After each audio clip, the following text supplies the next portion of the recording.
Okay, question number 9, calculate standard enthalpy of the reaction. तो हमें calculate करनी है स्टैंडर्ड एंथैल्पी रिएक्शन की।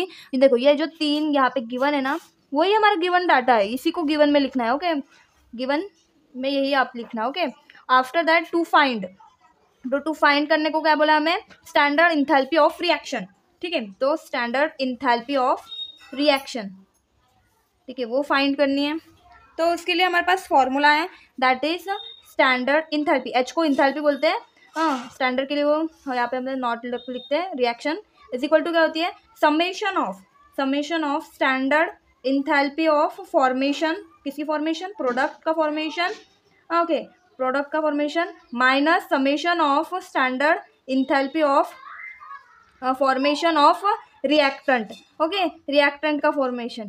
ठीक है, तो इसको कैसे लिखते हैं, प्रोडक्ट में हमारे इस रिएक्शन में क्या है, Fe है और CO2 है। तो ठीक है, तो क्या लिखेंगे यहाँ पे, देखो, स्टैंडर्ड इंथैल्पी ऑफ फॉर्मेशन किसकी रहेगी, Fe की रहेगी, Fe। ओके, और यहाँ पे इंटू 2 रहेगा, क्योंकि यहाँ पे 2 है, 2 Fe है ना, तो प्लस रहेगा, क्या रहेगा, स्टैंडर्ड इंथैल्पी ऑफ फॉर्मेशन कौन सी किसकी रहेगी, CO2 की, CO2 की, और इंटू किससे रहेगा, यहाँ पे 3 से, 3 है ना, यहाँ पे 3 मॉलिक्यूल्स यूज हो रहे हैं। ठीक है, प्रोडक्ट हो गया हमारा। अभी हम प्रोडक्ट हो गया, तो प्रोडक्ट के बाद क्या लिखेंगे, माइनस करना है रिएक्टेंट। तो रिएक्टेंट क्या है, Fe2O3।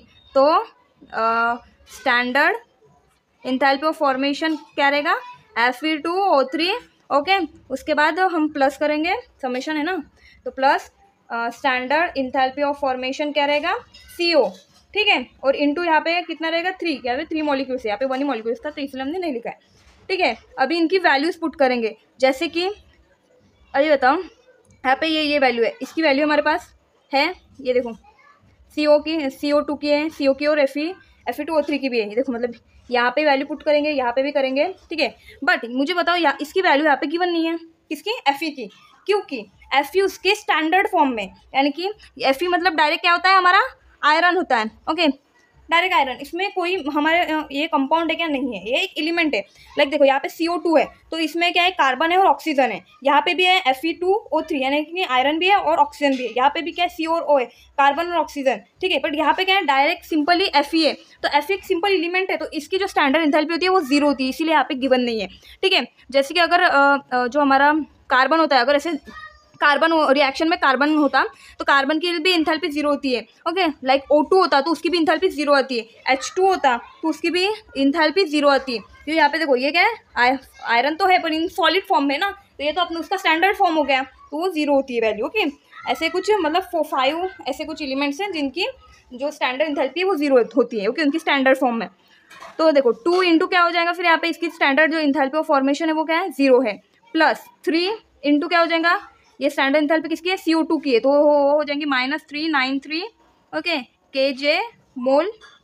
ओके, उसके बाद ठीक है, माइनस कर दिया हमने, किसकी, जो स्टैंडर्ड इंथैल्पी किसकी है, हमारी स्टैंडर्ड इंथैल्पी ऑफ फॉर्मेशन किसकी है, Fe2O3, उसकी वैल्यू पुट करेंगे तो वो है -824 ओके kJ मोल, और प्लस क्या है, 3 है, 3 इंटू CO की है। ओके, वो है -110 kJ मोल है।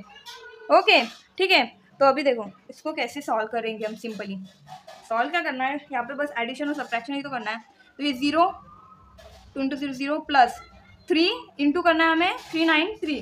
तो मुझे बताओ, यहाँ पे 3 इंटू -393 ओके, और माइनस हो गया, ये क्या रहेगा, माइनस, ठीक है, और -824 ओके, और प्लस रहेगा 3 इंटू -110। ठीक है, तो 3 इंटू -393 क्या होता है, -1179। ठीक है, और देखो माइनस माइनस क्या हो गया, +824 ओके, और ये प्लस ये माइनस, -3 इंटू 110 किया तो क्या हो जाएगा, 330।